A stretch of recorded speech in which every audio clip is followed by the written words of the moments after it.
વિદ્યાર્થીની અને એનએસએસ વોલ્યુન્ટર મેઘા અડાજણિયા કે જેમણે 10 માર્ચથી 16 માર્ચ સુધીનો એનઆઈસી કેમ્પ એટલે કે નેશનલ ઇન્ટિગ્રેશન કેમ્પ 2021 કે જે ઉત્તર પ્રદેશમાં બરેલી ખાતે યોજાયેલ હતો. તો તેમાં મેઘાએ કઈ રીતે નવા અનુભવો મેળવ્યા છે, શું નવી વસ્તુઓ જાણી છે, શીખી છે અને બરેલીમાં કઈ રીતે આ કેમ્પમાંથી નવા અનુભવો મેળવ્યા છે. તો ચાલો આપણે સૌ મેઘા સાથે એનઆઈસી કેમ્પ વિશે થોડું જાણીએ અને એનઆઈસી કેમ્પ શું છે તેની વિશે જાણીએ અને આપણા ગુજરાતનું પ્રતિનિધિત્વ તેણે કઈ રીતે ત્યાં કરેલું હતું તેના વિશે થોડી વાતો કરીએ. તો મેઘા, તમે સુરતથી બરેલીનો પ્રવાસ કેવી રીતે કર્યો? જય હિન્દ.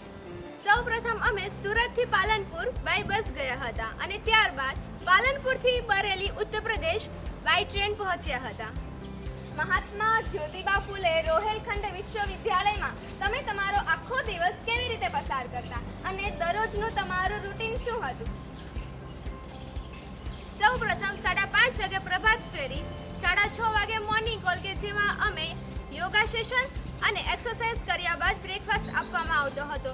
થોડું શ્રમશ્રીકાનું કાર્ય કર્યા બાદ એસેમ્બલ થઈને તો લંચ કરતા હતા. લંચ બાદ ભૌતિક સેશનના કાર્યમાં અલગ વક્તાઓ દ્વારા પોતાનું વક્તવ્ય આપવામાં આવતું હતું. સાંજે કલ્ચરલ ઇવેન્ટમાં દરરોજ 3 રાજ્યો દ્વારા પોતાની કૃતિ રજૂ કરવામાં આવતી હતી અને રાત્રે હોસ્ટેલ રિપોર્ટિંગમાં 11:30 થી 11 વાગી જતા હતા. અરે વાહ! તો સવારમાંથી આટલા વહેલા ઉઠીને સાંજ સુધી આખા દિવસ દરમિયાન તમે કેટલી નવી એક્ટિવિટી કરતા હતા. ખૂબ જ મજા આવતી હશે નહીં? હવે આ એનઆઈસી કેમ્પમાં કયા રાજ્યમાંથી લોકો આવેલા હતા અને તમને બધા રાજ્યના લોકોમાંથી શું નવું જાણવા મળેલું હતું? આ એનઆઈસી કેમ્પમાં ટોટલ 12 રાજ્યોમાંથી લોકો આવ્યા હતા. ગુજરાત, રાજસ્થાન, હરિયાણા, ચંડીગઢ, ઉત્તરાખંડ, ઉત્તર પ્રદેશ, બિહાર, વેસ્ટ બેંગોલ, કર્ણાટક, ઓડિશા આટલા બધા રાજ્યોમાંથી લોકો આવ્યા છતાં પણ બધા હરીમરીને રહેતા હતા અને એક મિની ઇન્ડિયા જેવું લાગતું હતું. તો આટલા બધા રાજ્યો વચ્ચે આપણા ગુજરાતનું પ્રતિનિધિત્વ તમે કઈ રીતે કર્યું અને ગુજરાતની વિશેષતાઓ અને તે ગુજરાતને અગ્રસ્થાને મૂકવા માટે તમે ત્યાં કઈ એક્ટિવિટી કરી હતી? ગુજરાતને અગ્રસ્થાને મૂકવા માટે અમે અમારા સફળ પ્રયત્નો આપ્યા હતા કે જેમાં આપણે ગુજરાતી ગરબા, ગુજરાતી બોલી, પોશાક, ખાણીપીણી વગેરેની માહિતી આપી હતી અને ત્યાંના દરેક રાજ્યના લોકોને ગુજરાતી ગરબા શીખવ્યા પણ હતા. ઉપરાંત ગુજરાતમાં થતી લોકલથી લઈને સ્ટેટ લેવલ સુધીની એનએસએસની એક્ટિવિટી ગવર્મેન્ટ અને વોલેન્ટિયર્સ દ્વારા કઈ રીતે થાય છે તેની માહિતી પીપીટી પ્રેઝન્ટેશન દ્વારા અમારી સાથે આવેલ સર અને મારા દ્વારા આપવામાં આવી હતી. એનઆઈસી કેમ્પમાં કઈ કોમ્પિટિશન યોજવામાં આવતી હતી અને તમે કઈ કોમ્પિટિશનમાં પાર્ટિસિપેટ કરેલું? આ એનઆઈસી કેમ્પમાં ઘણી બધી કોમ્પિટિશન યોજવામાં આવી હતી. Rangoli making, poster making, poetry, elocution competition, cultural exchange જેવી ઘણી બધી કોમ્પિટિશન યોજાઈ હતી કે જેમાં મેં ઇલોકેશન કોમ્પિટિશનમાં પાર્ટિસિપેટ કર્યું હતું.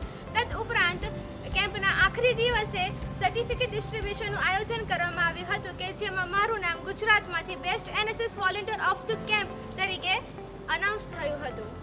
આ એક સફળ કેમ્પ પાછળ તમે કોનો આભાર માનવા માંગો છો? સૌપ્રથમ તો અમારી સાથે આવેલ અને best programme officer of the Gujarat 2017-18 થી સન્માનિત થયેલ programme officer Amit sir Birari આપનો ખૂબ આભાર. ત્યારબાદ કેમ્પના કોઓર્ડિનેટર અને ઇન્સ્ટ્રક્ટર એવા માનનીય રાહુલ પારિહાર સર અને આદરણીય ડૉક્ટર અશોક શ્રોતી સર આપનો પણ ખૂબ આભાર. અને અંતે અમરેલી કોલેજના પ્રોગ્રામ ઓફિસર એવા માનનીય ડૉક્ટર આર.ડી. રાણા સર અને આદરણીય પ્રિન્સિપલ ડૉક્ટર કે.એન. ચાવડા સર આપનો પણ ખૂબ આભાર. તો મિત્રો, આપણે જોયું કે આપણી કોલેજની વિદ્યાર્થીની મેઘા અડાજણિયાએ એનઆઈસી કેમ્પમાં કેટલી નવી એક્ટિવિટીઓ કરી છે. આ બરેલીના એનઆઈસી કેમ્પમાં જઈને તેણે પોતાના જીવનનો એક મહત્વના યાદગાર પળો મેળવ્યા છે કે જેમાં તેમણે નવી વસ્તુઓ શીખી છે, નવા અનુભવો મેળવ્યા છે, નવી વસ્તુ જાણી છે, શીખી છે અને માણી પણ છે અને પોતાના જીવનને આ એનએસએસ કેમ્પને એક મહત્વનો ભાગ બનાવી લીધો છે અને એક બેસ્ટ એનએસએસ વોલ્યુન્ટર તરીકે પોતાની એક છાપ ઊભી કરી દીધી છે.